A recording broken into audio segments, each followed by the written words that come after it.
Hi, right. Third tip for cold calling is just have a realistic objective.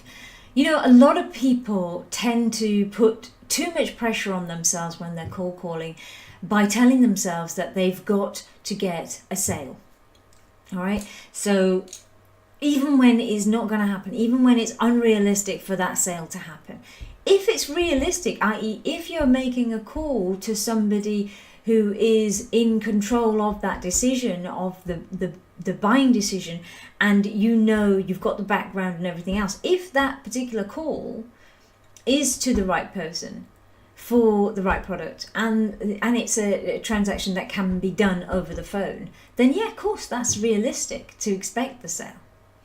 But a lot of people are just unrealistic about that part, because sometimes you're not calling the buyer or the decision maker. Sometimes you don't understand what the buying process is yet. You don't even know if your product is going to be of realistic value to this company yet.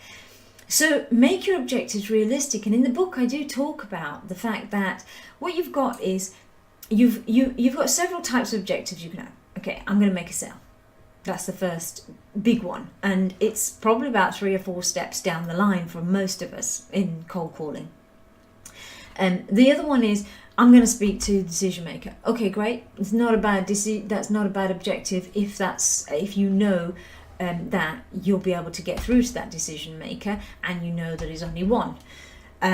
The other one is I'm going to get a meeting. Okay, that's fine as an objective too, but there's things you have to overcome before you can even get to that objective.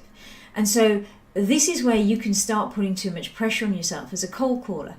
Imagine you pick up the phone and in your head you're thinking, right, I've got to be focused on the objective. My objective is to make a sale.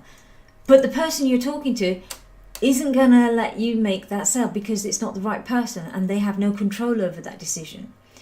Even when you get through to somebody who is part of the buying decision unit, maybe they can't make that decision. So why have you put pressure on yourself? All that's going to happen is when you come off that call, you're going to feel deflated because you didn't meet your objective. Why would you want to set yourself up to fail?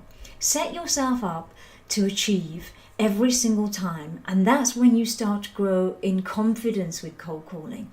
So let me give you an example. In the book I talk about how, first of all, it's important to understand what the opportunity is in front of you. So perhaps your first objective should actually be to qualify it. You see, if your objective is to find out what the potential is or what the opportunity is, imagine how much less pressure there is on you on that phone call. Imagine, that you're going to make your life a lot easier, because this isn't hard. All I have to do is pick up the phone, ask a few questions and find out what the opportunity is here. When you tell yourself that, suddenly that cold call becomes a lot easier, a lot nicer, a lot less scary, rather than telling yourself, all right, I've got to make a sale.